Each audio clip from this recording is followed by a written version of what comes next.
My name is Peter Gertje. I'm a director of the Nordic Cochrane Center in Copenhagen and professor of research design and analysis at the University of Copenhagen. 2 years ago, I found out that our prescription drugs are the third leading cause of death after heart disease and cancer.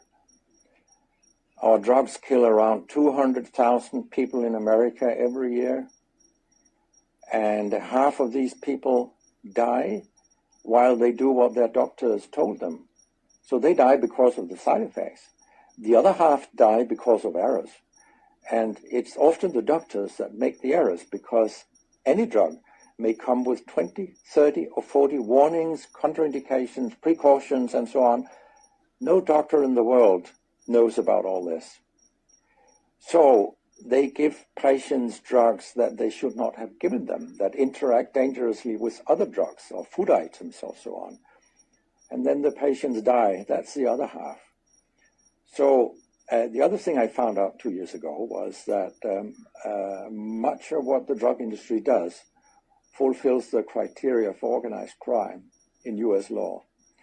And they behave in many ways like the mafia does. They corrupt everyone they can corrupt. They have bought every type of person, even including ministers of health in some countries. So there is a huge amount of corruption. In my country, for example, Denmark, we are regarded as having very little corruption. But yet we have thousands of doctors on industry payroll, although we are just 20,000 doctors. So this is an effective kind of corruption. The drug industry buys the professors first, then chiefs of department, then other chief physicians, and so on. They don't buy junior doctors. So when several thousands are on industry payroll, it's really, really bad.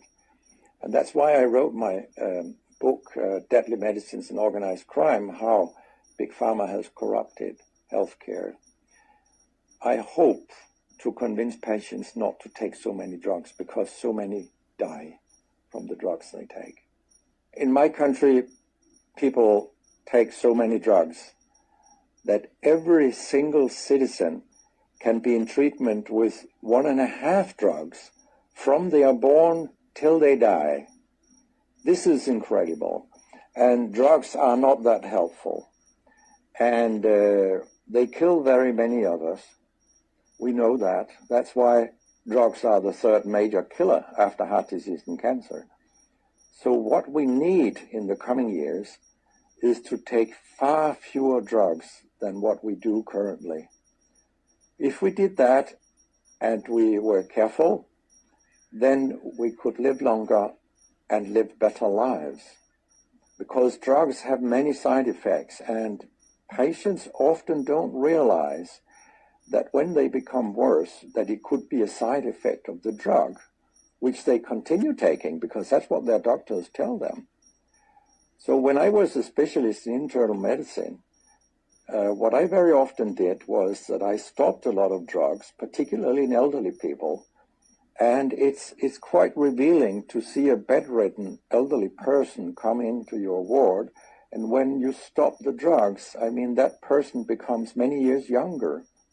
And many of these drugs affect the brain, and old people tolerate that very, very badly. They fall, and when they break a hip, 1/4 of them die. And for example, antidepressant drugs are used in more than 10% of our elderly. And they seem to kill 3% of them every year.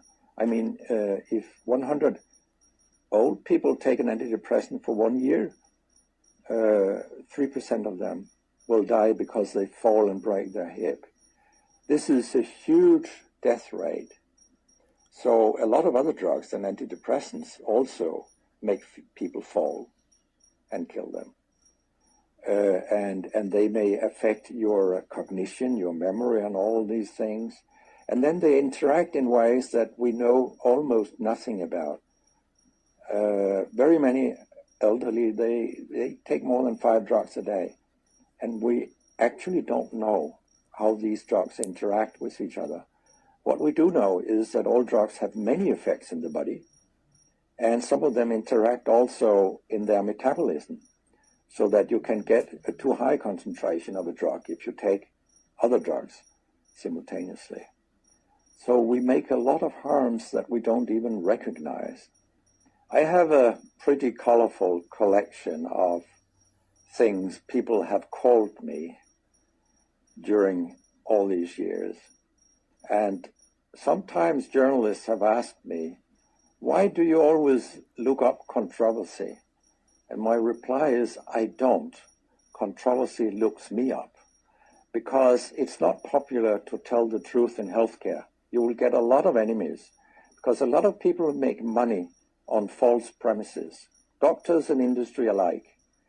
And our drug regulators and our politicians, they are on board on this wagon. So very few people are independent of money in healthcare. And of